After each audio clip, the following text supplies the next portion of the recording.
So conscious contact to a power greater than you.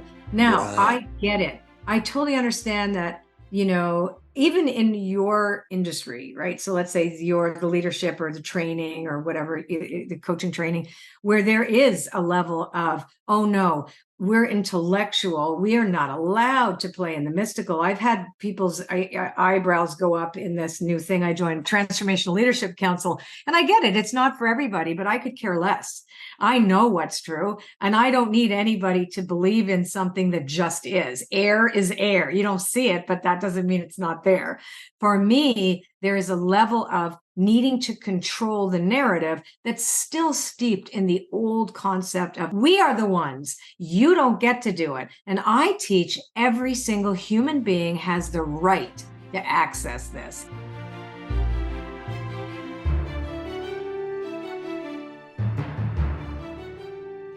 Welcome to the MINDTRX podcast with breakthrough ideas to live your best life possible and how to make it happen. I'm Paul Scheele, and today we'll be talking with Colette Baron-Reid. Colette Baron-Reid is an internationally acclaimed oracle expert, spiritual medium, and author of 7 books published in 27 languages. She is the founder of the Oracle School and author of 15 best-selling oracle card decks with over 1 million sold. Her greatest joy is teaching people they can have a direct and personal dialogue with the universe to help them to create their most fulfilling lives.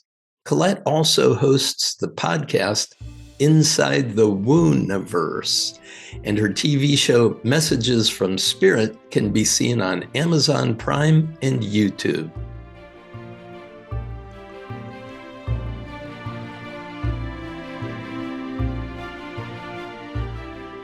Hello, Colette. Welcome to the MINDTRX podcast. So good to be with you. You too. And can I just say your sartorial choice of silk fabulosity from China is something that I covet in this moment and would wear. Thank you so much. Well, looking at some of the photos of you, you're just so bohemian. I just love your look. I love your whole vibe. And so I thought, I'm going to change out of my jacket. I'm putting on my silk. I don't do this for anyone else but you. Yes, I am the boho queen. I will say that. That is true. That's so great. Well, there's something about your vibe that absolutely resonate too. You are openly a mystic, you're openly an oracle, you're openly a psychic, you're openly a spiritual teacher. So I have my spiritual life kind of closeted because I came up in the training and development business and got into the work that I do by way of understanding the mind. And what I did is I had tremendous spiritual experiences along the way, which have always informed my work. I want to ask you about your big publishing activity, which is around oracle cards. Historically, the oracle is an important part of human history. Could you talk a bit about what is an oracle and how you came to really identify your work around oracle? Yeah, perfectly. So I'm with Hay House Hay House is my publisher, and I am known for my work as an oracle card creator. So I have 15 decks published with 2 more. So there'll be 17 decks. I'm published in 27 languages, and I've sold over a couple of million decks in the past since 2005, right? So why do I do this? And by the way, I am a science nerd. So I am a nerd. And I am openly mystic, but I am a very skeptical person who has seen the evidence. And then I go and talk to all my scientist friends who tell me what the brain science is behind it and the mystical quality and how do we put it together. So I'm very, very much about both and. But I have a natural ability and always did. And by the way, I went to law school. So that and oracles don't go together.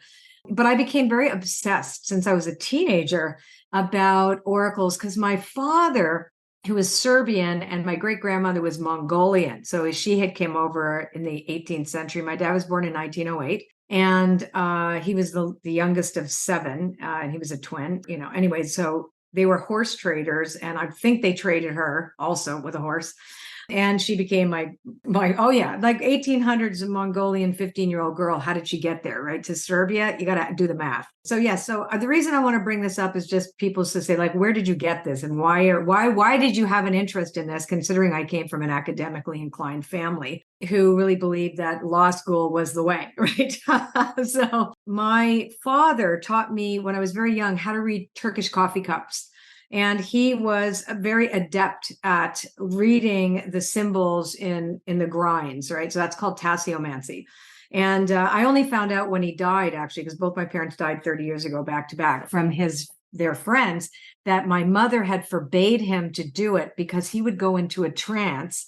And he, one time at a cocktail party, he told this woman that her husband was having an affair with this other woman. They were both in the back of the room, and this whole thing, and it was a big scandal. And my dad didn't know what he said. Now, he was an engineer and a land developer and whatever, and very academically inclined. He was an inventor and did all kinds of interesting mathematical things and physics and God knows what else. But he had this ability. So I know I got it from him.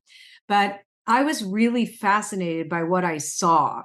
And so when he explained what I was looking at, he told me that there was this animistic quality to life, that there are spirit animals, and in Slavic tradition, like ancient pagan Slavic tradition. It was very interesting in that Eastern Slavic traditions, they kind of stuck Christianity together with the pagan things. So they kind of faked it. And so quite a few of the traditions, the more mystical traditions, were still there, but also because of what he learned from his grandmother, right? And he used to love telling us that we were direct descendants of Genghis Khan. Anyway, I digress. So the Turkish coffee cups then brought me into reading. Like, he had this incredible book collection that was written in the early 1900s about all these myths and legends from all these different cultures. And I noticed that in all of the books, in every culture, there was a mention of divination or oracles. Everybody had it. So I kind of became obsessed. And this, I'm like 16, 17, and I'm looking into this, and I'm reading about augury, the Greeks looking at the oracles of bird formations and scrying, and I'm looking at water divination, and I'm reading about, well, I didn't like the entrails part, so because people used to do that too. I was not interested in that disgusting thing. But just really the history of culture, like ancient cultures and primitive cultures that we think were primitive, that they all used a form of communication with consciousness. We will call that consciousness with capital C. Now, other people call it spirit, God, universe, doesn't matter. So if you look at now the manifesto for post-materialist science, now there's this whole thing that everybody's saying that consciousness is fundamental. So you can use science language or leadership language, whatever the heck the language is, but the bottom line is, whatever you describe it, it's that. It all starts with consciousness. And what's important in the work that you're talking about is that we really do have access to a pure consciousness, which is always available to inform us about any inquiry we may make. And so when I was in college, somebody showed me A.E. White's deck of tarot cards. That's how I learned on that. Me too. So I started doing readings, and the moment I laid them out, I'd get these huge downloads. I mean, I'm getting goosebumps just remembering it. It was so obvious to me. And I realized, okay, here's a symbol. And all the symbol was attempting to do was give my conscious mind enough of an opening to allow the non-conscious mind to explain exactly what's going on. Like with your grandfather, it's a blessing and a curse, because sometimes I would say things that I just intuited in the moment that created a little bit of a ruffle in the room. I can tell you about that story another time. So please continue. So you're recognizing it. So I'm recognizing it in the tools. And so now I will say also at the same time, I know you just asked me about oracles, but my journey with that is that I couldn't handle the amount of information coming through. I became a drug addict and an alcoholic, and I got clean and sober when I was 27. Okay, so I'm going to pause you right there, because I came in exceedingly sensitive as well. And so the world to me was way overwhelming. And that's how I found my way to sitting and silencing the mind through meditation. I longed for it. The only time I ever found that kind of peace was when I was 6 years old, and I would just pray. And in that prayer state, I would find that peace. It would just calm me. There were no fears. I was protected. I was okay. So I'm with you on that. It's just so much. And what you're talking about, I totally identify with. Now, I took an extreme express train to that through those years in my 20s. I mean, it was a series of traumatic and violent things and whatever. So, and then when I hit bottom, I'm very grateful for that, because I devoted myself to a spiritual path. I got into a meditation practice. I did 90 minutes a day. It became about prayer and meditation. I joined a 12-step program, or a number of them, and I had to surrender the stories. And then very quickly, I became reintroduced to the concept of divination because I didn't trust myself in some ways. I had met a therapist, and she used the tarot, and I was looking at it going, what are you doing? Because I saw the tarot as a fortune-telling device, or a way in which I could see the future, or I could track things, but never as a personal development tool until she introduced it to me. And that renewed my interest. Okay, I want to pause in that story for a moment if I can. I'm trying to hang on to the freight train that's moving. I love every minute of it. There are a couple of pieces in here that are super important, because the word occult and the word pagan in our Christian dominated society is like satanic. It's like bad stuff. It's instantly associated with the bad. And to have your mental model suddenly open to say, wait a minute, it's not a bad thing. I mean, there are groups that say just playing cards, because those are actually the tarot cards. Those are divination tools. Those are bad. You can never play cards, any card game. Let me tell you something. I will speak to this. Occult is a word that means secret or hidden. Pagan represents the earth. Earth-based traditions that have become secret are because of we look at the 300 years that are crisscrossing the goddess culture and the patriarchal culture, from the partnership model of society to the dominator model of society. There became a whole bunch of laws taking women's rights away, their rights to worship, centralizing worship with a priest that you had to pay, where the centralized worship, the temple, was in the town. You had to now have a jealous, angry God that was going to be telling you what to do, and et cetera, et cetera. Even the book of Deuteronomy says very clearly in the Bible that you should never, practice divination or this or that, because the reason being is because you got to go to the temple and talk to the priest there. This was all politics, economics, and only the priest has the right to speak with God. You have to speak through. You can't have. Right, exactly. So I'm totally on board. So conscious contact to a power greater than you. Now, I get it. I totally understand that, even in your industry, right? So let's say you're the leadership or the training or whatever, the coaching training, where there is a level of, oh no, we're intellectual. We are not allowed to play in the mystical. I've had people's eyebrows go up in this new thing I joined, Transformational Leadership Council. And I get it. It's not for everybody, but I could care less.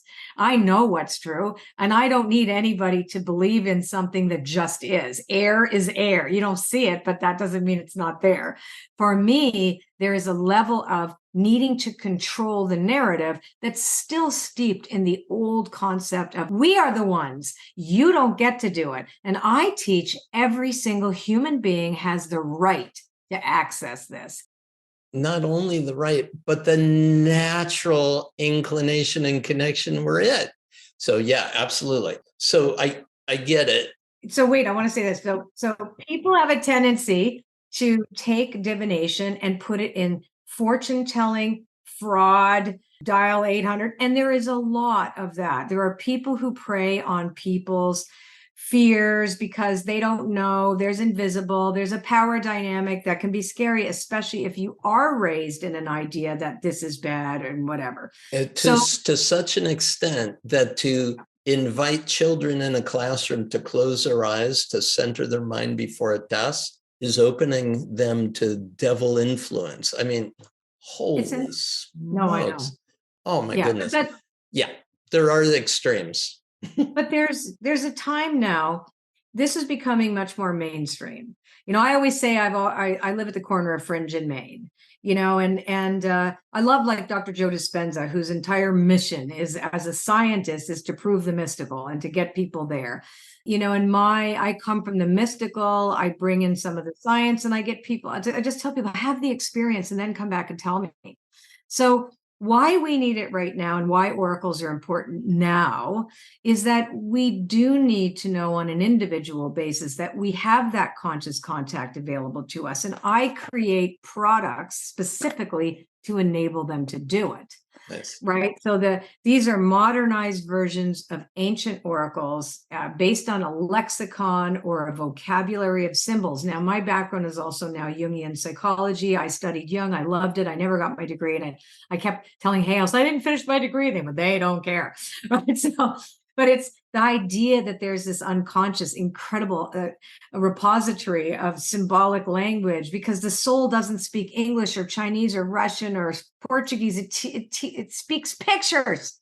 It speaks metaphor. It speaks symbols. And it's right there if we want to talk to it. So to that point, I also want to add that most of us, as a result of developing symbolic language of letters and numbers, we give up access to so much of the natural gifts that are within us, and they get marginalized, and we lose access to a lot of these powers for boys when they're about 10, for girls when they're about 12, because we are now stepping into the acculturation of the culture that raised us, our family system, our religious institutions, our schools, our culture. So the idea is what you're doing is creating enough of an opening that a symbolic language beyond language gets to help you recognize or touch the inner wisdom or the knowing that's trying to reach us at a conscious level. I want to hang out with you more. I know. Let's do it. Let's do it. This is such a great conversation. 1000%. Right. And there are many of us out there. I think the issue is too, like right now, there's so much division in the world. But when you think about this and you think about now it's getting worse before it gets better, I mean, we have been conditioned also because we've been conditioned out of our natural access, cyclical access to time, for example, the natural access to nature. All of these things have been conditioned out of us. Now we're being conditioned into sustained uncertainty equals fear equals I'm already cut off because I can't access it because my amygdala is running the show. I love it. I love it. So I want to come back to this idea of fear being mongered so that it is the best device for controlling the masses as long as we keep them queued up. And that's why the fear of death became so prevalent in the churches. As soon as if nobody fears death, how are we going to be able to control anybody? When you fear death, you could go to hell. Yeah, now we've got your attention. So yeah, it's super important to move ourselves from fear to the place of trusting and surrendering. And there are, I believe, a series of steps that we need to go through to get there. And I would like you to speak to those steps that you have found in working with the people that you've worked with. So I developed a process called the Envision process, which we then renamed the Total Mind Shift process, which is a 3-minute quick way to move your mind out of the fight, flight, freeze, fawn, attach, whatever that is, into a state of witnessing observation, right? So, and that's just, I've experimented. I mean, MINDTRX has got some stuff in there. Like I just listened to the anxiety thing the other night. I'm like, oh, that was great. So it's anything that helps us disengage from that. And you can't think your way through it. You can't feel your way through it either. You have to do something that is a meditative in, that can help you move your mind. So there's the idea of upregulating into that prefrontal cortex where we have the God spot, where we have mind sight. It's a very simple process. I call it dropping in, but the idea is the same. Less than 3 minutes, you're there. There is no reason why you should get hijacked by your reptilian or your mammalian brain or your neocortex getting overwhelmed. And the fact that there's so much noise, and it's so difficult for people to separate the signal from the noise. If we have noise at 10 and the signal at 1, we got 1/10 of the access to the power we have. But if we could put our noise level at 0.5, we got double our access to this power and wisdom that's trying all the time to get all the time. through it's trying to talk to us. It totally is. But I do think there's this whole thing these days about talking about bypassing. Oh, we can't bypass it. And I'm like, yeah, but that's dangerous. It's like acknowledge is not the same thing as diving in and sitting in your dirty diaper, right? It's like, I get it. This is true. This and that is true. So I think right now we need the resilience of being in this and that, both and. Okay. Right? And third space, which is a space that you're helping people enter, is neither this nor that, nor both and. It is something absolutely separate from either of those. So while both and will help, it's still it's like our breath. Our breath has an inhale and an exhale. Inhale is wonderful, but it's not sustainable. Exhale is wonderful, but it's not sustainable. We need them both, but we also need to be able to flow through them in order to get to a higher level expression that we're trying to maintain. So yeah, the binary thinking, all of that really is a problem of an historical way of saying this is good, that's not, that's bad, right. This is better. And it's all relative. But people are not, they have to get there in stages, because I don't think what you just said, the average person can't grok that. I mean, they're like, oh yeah, you're just talking BS, right? So it's like, what do you mean? Come on. I'm feeling this. I'm experiencing that. And I'm like, yeah, both and then what? Like, acknowledge them both. Don't run away from one and don't say the other one is good. Now, can we step up? Let's go one more step and just observe. So part of what I think a trap we get into, the kind of goal setting trap that says, well, I'm just trying to be a better person. And as soon as we step along that, we've forgotten that, wait, the pure self, the true self, ever free, ever pure, ever wise, that's consciousness and bliss, that thou art. That's all there has been. Ancient wisdom traditions for 5,000 years have been trying to teach us to humanity. Right. So what we have the opportunity to do is, amidst all of it, whatever noise is going on, is just to pause. Somebody said, practice awareness until spirit emerges. Pause. Oh, I love that. I've never heard that. I know, isn't that great? Practice awareness until spirit emerges. So just pause in the business of the mind, drop in, or as you say, just do that mind shift process, because what it'll do is it'll just create a wedge in our habit of expectation, our habit of behavior. And that opening is all you need to plug into the line of wisdom that's trying to get to us. But here's the other thing too, I think people need to be realistic about.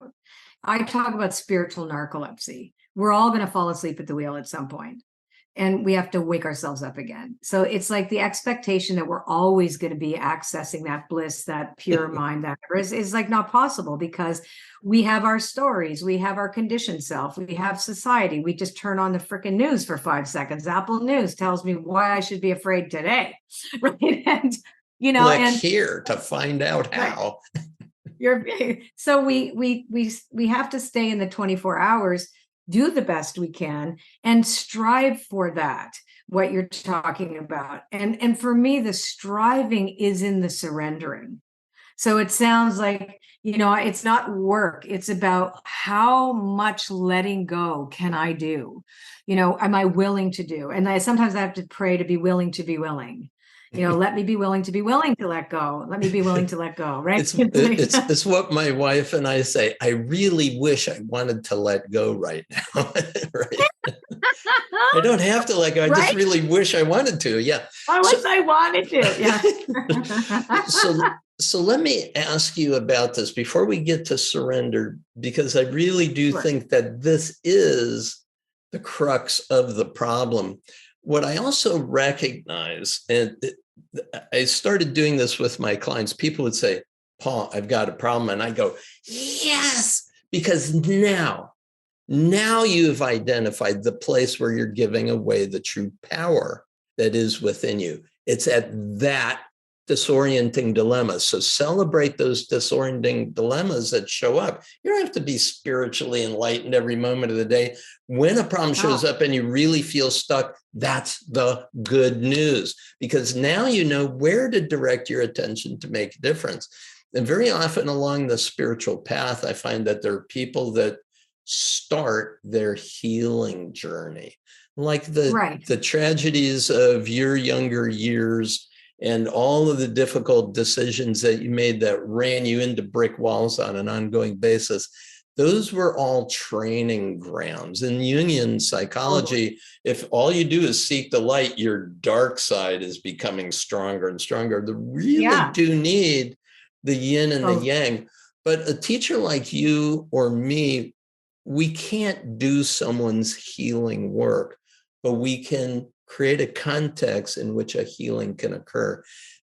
In my school. Yeah, please. Sorry, I have a school, Oracle School is my yearly school. It's an 8-month program, or 6 months, sorry. We tell people as they come in the door, first, you're not broken. Second, we're going to teach you how to fish. We're not going to fish for you, barbecue it, and cut it up on your plate. We're going to show you how to fish. Nice. And then when you come out the other side, you'll be empowered to do this for yourself.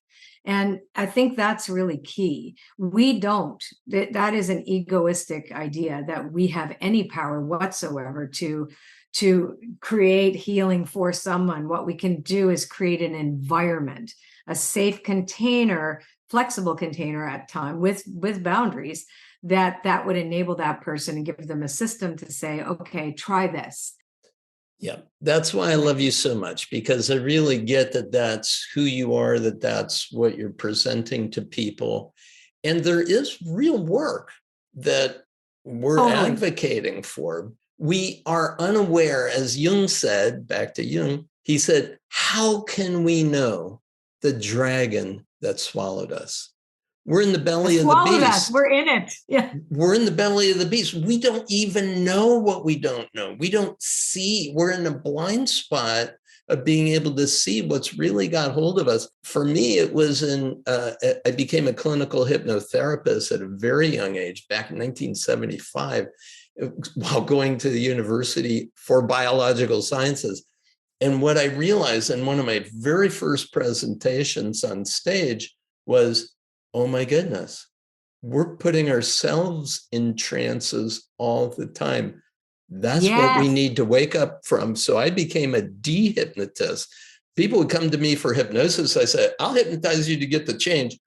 Then I'm going to de-hypnotize you so that you know you're the one that is the change agent for all the rest of your life. And this becomes much more generative. It becomes something where a person recognizes that they have agency to continue to improve for all the rest of your lives. And I think your oracle cards inherently are generative technologies. They're not just, I got to fix this. No, fine, it will help fix because it will give you insight, but you're going to do the fixing within yourself with the wisdom that comes through. Yeah, and it's all about not giving your power away to anything outside of yourself, right? So just like you said, not giving your power away to the hypnosis, and then saying, "Oh, I got hypnotized, so that means somebody did that to you," and whatever. You know, you have to be the generative. You have to be the change agent. Otherwise, it doesn't stick. So guess what I did my doctorate in is how does someone transform themselves? That was exactly the thing I wanted to understand. So you are a member of the Transformational Leadership Council. You're a transformational leader.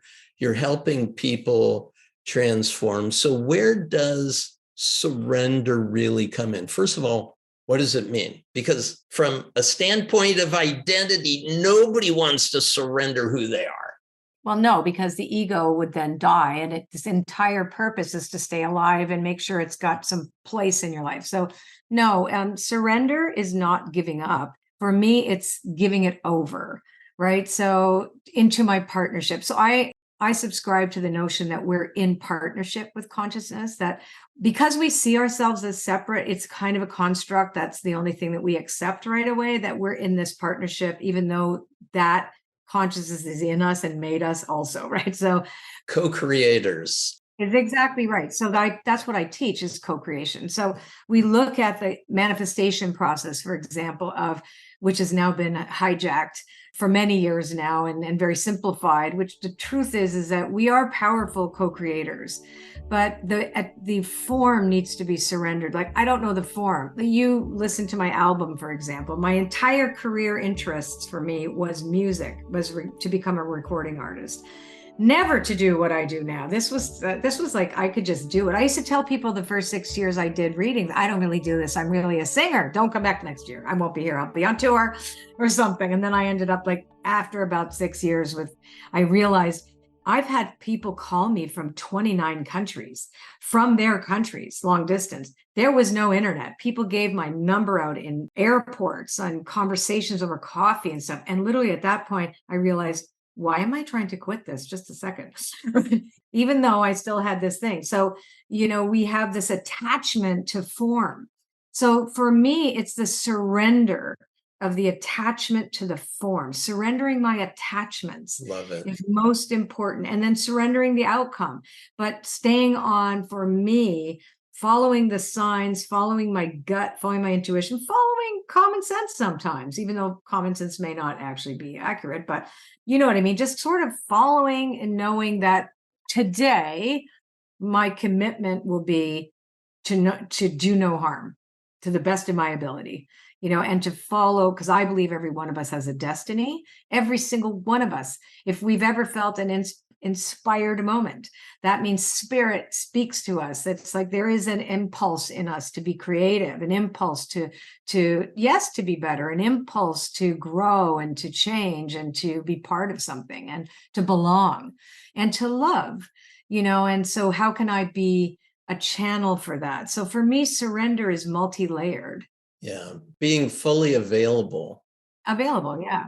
That's what surrender is, availability. So in the vernacular I've used through the years, I'm giving up my expectation of how it's supposed to show up, but I maintain a positive expectancy that it will show up, or what one of my clients calls a relentless knowing that source is finding the best ways and means for me to realize that high purpose that I'm living this life. 1,000%. Okay. I love the way you coined that, because that's 100% true. You surrender your expectation of the form of the, and again, because sometimes we can be very attached in that we have to have it that way, our way, the highway, whatever way, right? Sure. And it's like, no, that's not going to work.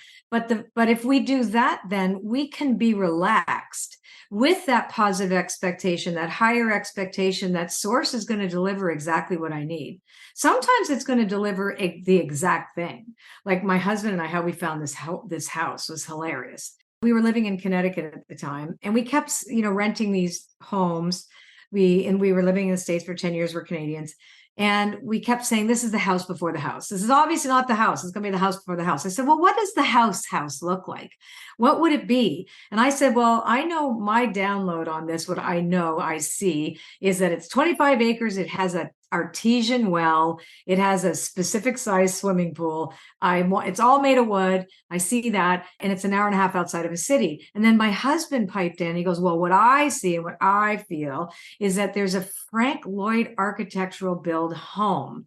And I went, come on. Now you're making it really hard now. So I said, okay, whatever. So he goes, no, I'm serious. I feel that's the thing. Because we never sat down and did that exercise. So we put it in a God box and said, okay, let's write it out and put in the God box and said, okay, this is something better. Who cares? Let's go. So let's just keep going. And I said, but I feel like the perfect place is coming. And he goes, yeah, me too. 3 weeks later, I get a call from a girlfriend up here in Canada. My husband never wanted to move back to Canada. I said, I think it's a ka. And he goes, oh, California, Connecticut, Colorado, maybe it's a ka. All those Frank Lloyd Wright architectural homes, mostly in Connecticut and in upstate New York. So I'm like, they're too expensive. I'd have to sell Milton to gazillions of Oracle cards. Anyway, so we get a call. There's a country estate owned by that former Royal Bank president. It's not for sale yet, but it's got 25 acres. It's got an artesian well. There's a pool. There's this, that, and the other, like all of my little list. And it's an hour and a half outside of Toronto. And I went, and where it's in Canada. So I didn't want to tell Mark. So I ended up saying, listen, Mark, there's a thing in Canada. Anyway, so I showed it to him on the thing and he goes, holy crap. And then the dollar dropped that very week because we didn't have the down payment because we were living outside of Canada. And then we had all the money we needed, just like that. And so I'm like, okay, now I'm not saying that the universe made the dollar drop and that this place, it's just that somehow we touched that dimension of consciousness that matched something that was already there. We forgot to mention that it shouldn't be a fixer-upper, but it is. Well, if you own a Frank Lloyd Wright, you're going to have roof problems. No, it's a copy of a Frank Lloyd Wright. So here's the thing. I love the idea of spending the next 2 hours talking about manifestation stories. Yes, we can. We can do it.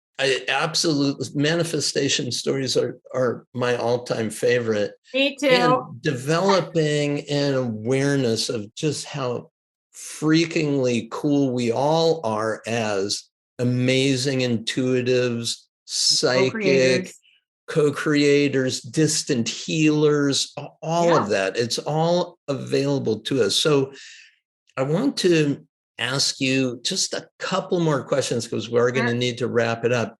You've done a lot of readings for a lot of people in a lot of countries. And if you were to just gather up all of those readings and look at what is the one thing or the top ideas that seem to be coming through as the biggest questions that people are facing today, I would love to hear it. And then the follow-on question to that is, what is the one thing you find yourself suggesting to people more than anything else about what a next step might be for them? So I retired from doing clients about 6 years ago, and now I only do readings, well, for a few old clients that I did intuitive strategy for business, which is where I landed in the end, which was fascinating to me. But I will say this, will I get what I want? Nice, good, yeah. That's what people want. Yeah. And that's really I'm afraid, will I get what I want?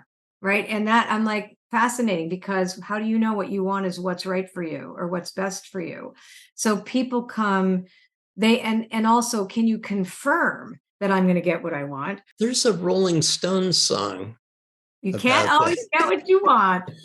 So that's how they start talking. Okay. Then it's, how do I get what I want? And then it moves into, well, how do I surrender to what the universe wants for me? Beautiful. Right. So those are the three levels of what happens when people work with me. It's a very interesting arc when you think about it, because we're attached to a goal based on our historical perspective of what's really of value. And this is available.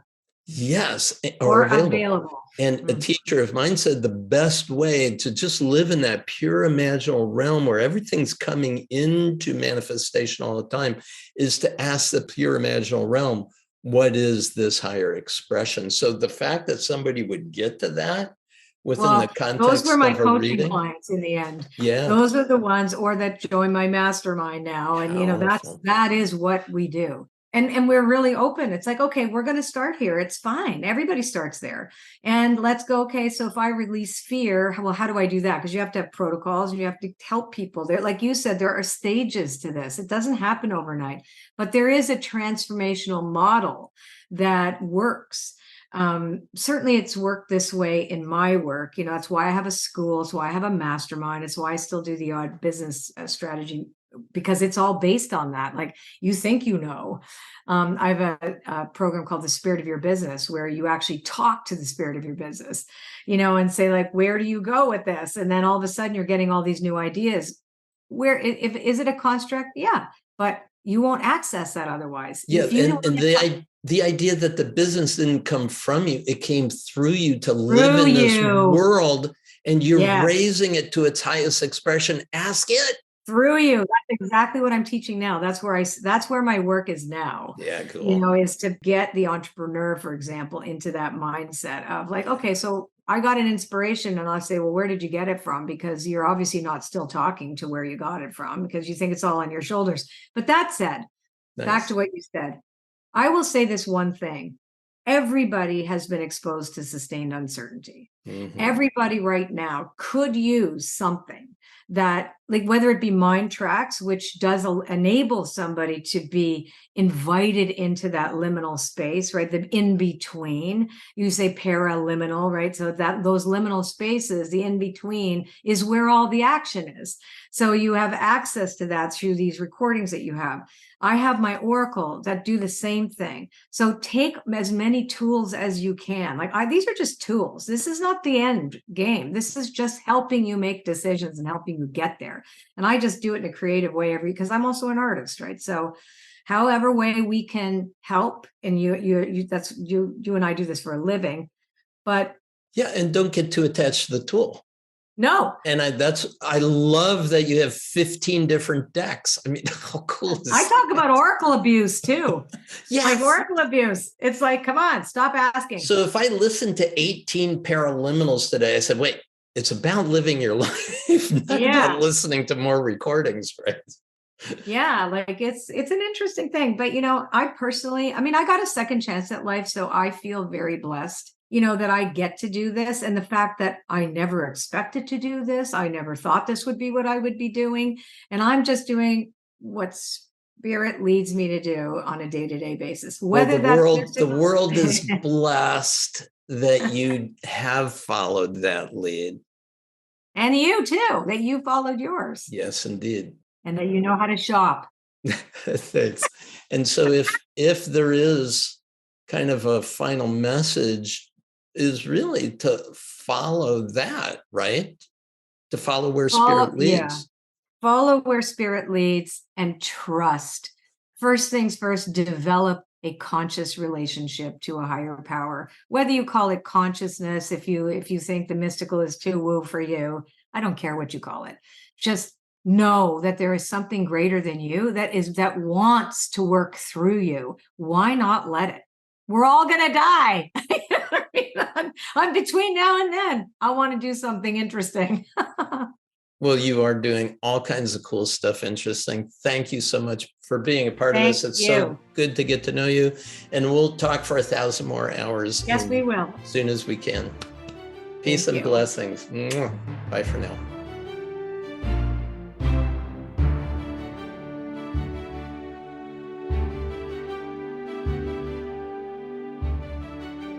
I hope you enjoyed our conversation with Colette Baron-Reid.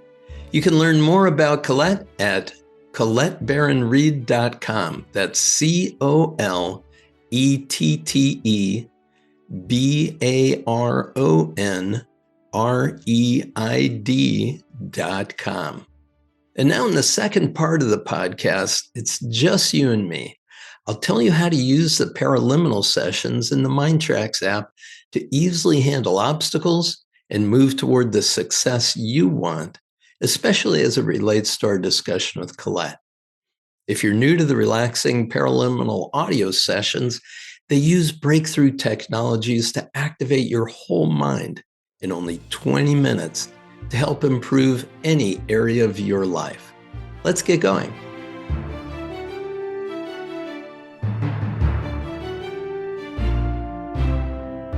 Welcome to the follow-on to my conversation with Colette Baron-Reid, an amazing spiritual teacher, publisher of 15 packs of oracle cards, been sold millions of copies all over the world, 27 languages, 7 books, a remarkable woman, a tremendous artist, and a gifted spiritual teacher. Really had a fun time with her, as you may have noticed. And I would like to talk about the different ways you could use paraliminal technology to enhance some of the things that she and I were talking about. And I broke the conversation into 4 different areas. The first is about connecting to your intuitive wisdom, really the basis of all of her work with oracle cards. The second is about manifesting the life that you desire. Although we talked about that mostly toward the end, really the whole conversation was around what it is you're choosing to manifest. Number 3 is this idea of letting go and surrendering. It's a concept that has some important nuanced distinctions. I thought she did a great job of expressing that, and I have some ideas of what you might do around there. And then the 4th area, there was a mention of shifting habits of expectation. I'd like to talk about breaking the habit. She had a life of addiction at one time, over 37 years sober, I think is what she said. And oftentimes our addictions are about avoiding the true wisdom and power that's trying to express through us as us. But because we've been trained to marginalize those kinds of thoughts and feelings, we have a tendency to run away from them rather than step into them. And addictions are one of the ways in which we numb ourselves from those deeper messages that are trying to get through. So changing habits is the 4th area that I'd like to talk about. So let's start with the idea of connecting to our intuitive wisdom. Certainly the intuition amplifier, woohoo, that's going to be the real big one. Intuition, interestingly, is not necessarily how it appears, but it's the signal that happens just before an intuitive insight appears. It could be a flash visual, an image that hits us. It could be a feeling that moves us. It could be an inner voice that speaks to us. Almost without exception, there's some signal just before the one that finally reaches our conscious awareness. And intuition amplifier helps to amplify our access to that kind of inner guidance. Powerful paraliminal.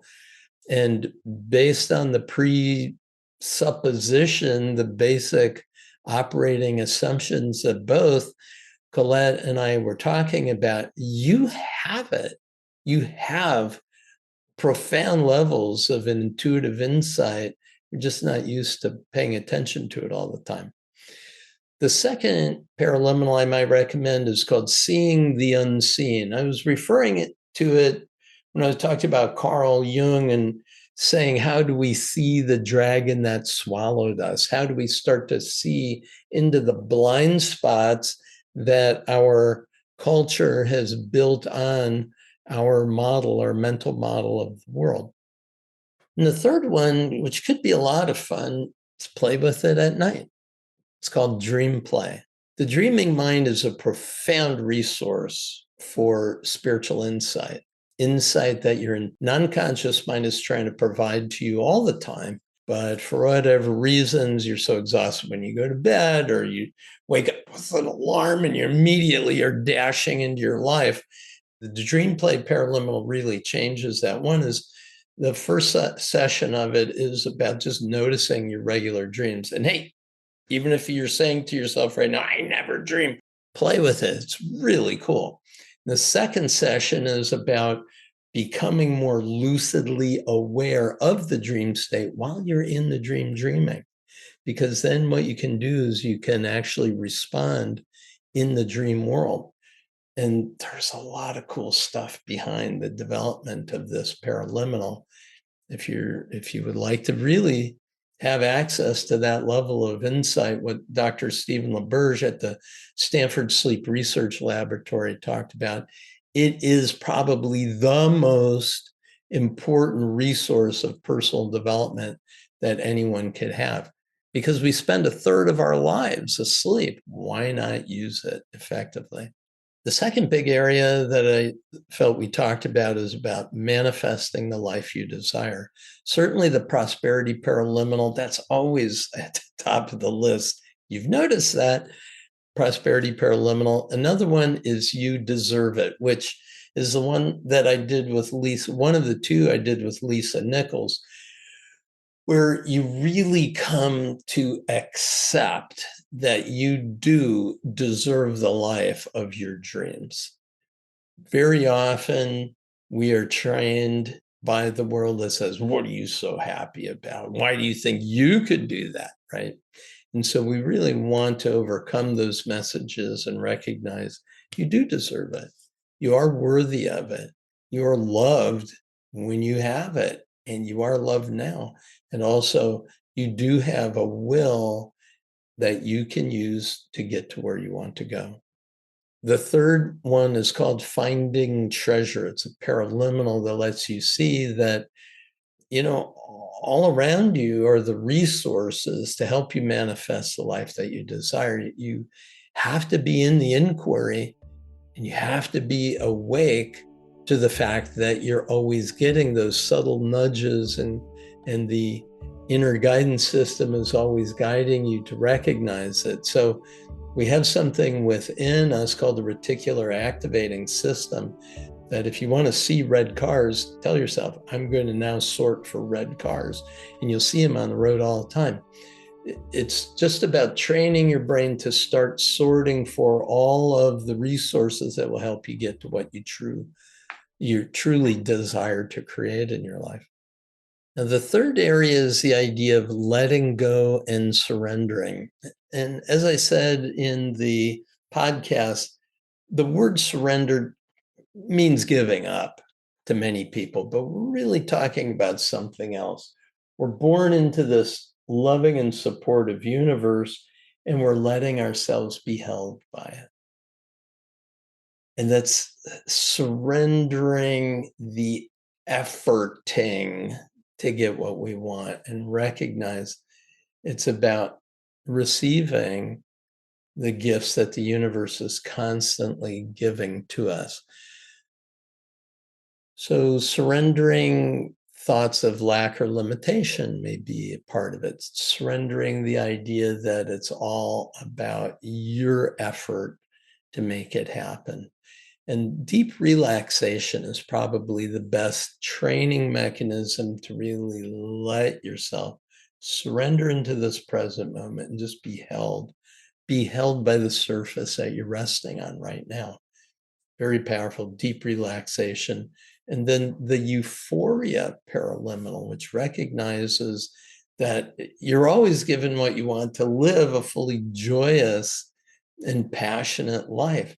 So the Euphoria paraliminal really puts you in that place where you can surrender to the greater good that's already yours. And in surrendering to it, you welcome it. Very fun. The fourth area is the idea of changing habits. Now, changing a habit of expectation, like I'm expecting that it should show up this way, and if it doesn't, I haven't really gotten it.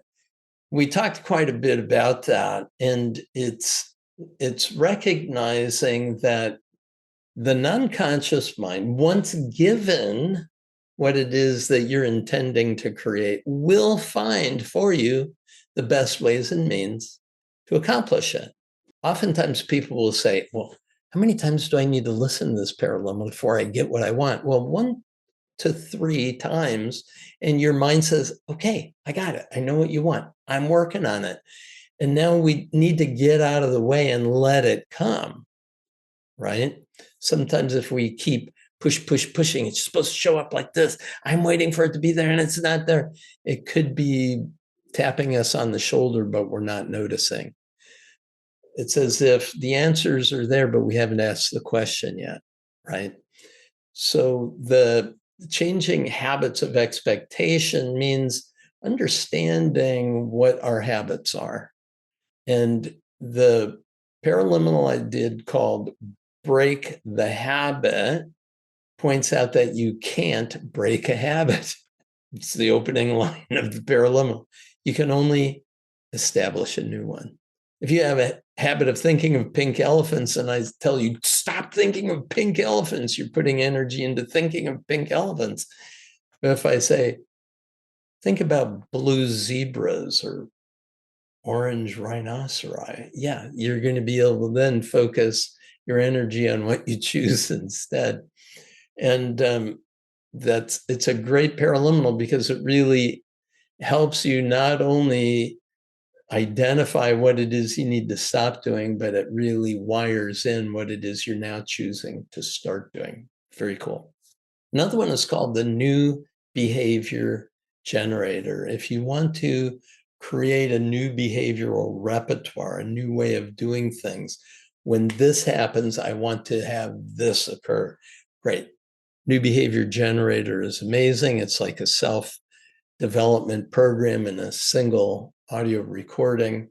Session A is about reframing your current behaviors and seeing there's a positive intent, even to the things that are getting in your way. Finding a new and creative way to do it is what we're going for. And then think of a role model. And session B on that is, who is a role model that really models that, demonstrates it? And then creating that as a behavior for your own. It automatically wires it into your ongoing behavioral repertoire. What's so cool about this, like many of the changes that occur within you listening to Paraliminals, it happens as a natural byproduct of just living your life. It's not like there's an effort involved. It just is suddenly showing up. And very often others are going to notice those changes in you before you notice them within yourself. It's a lot of fun. New behavior generator. It's one of the first I ever developed, and it's still one of the most popular of all of the Paraliminals. And the final one in terms of changing habit is called self-discipline. Discipline isn't about being a disciplinarian and punishing yourself when you screw up. It's really about being a follower of a way of doing or being or having or getting. And that self-discipline helps you keep your mental focus on what it is you're choosing to create rather than all of the things you may be moving away from. It's been shown that moving away from something negative is a more powerful motivator for many people than establishing a goal and moving toward it. So it is important to recognize that while part of us is moving away from what we don't want, and a part of us is moving toward what we do want, it's about getting all those parts of you together as one integrated whole human being, choosing to create your life as you desire it to be. I really enjoyed my conversation with Colette Baron-Reid. I hope you enjoyed the two of us together. I'm looking forward to seeing her again at the Transformational Leadership Council. Thanks so much for being a part of this.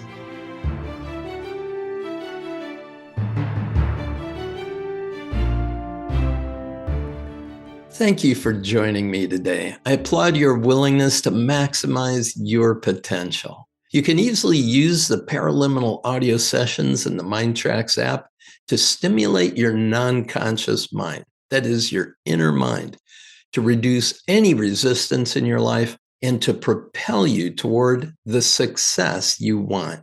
Go to www.mindtrx.com/go.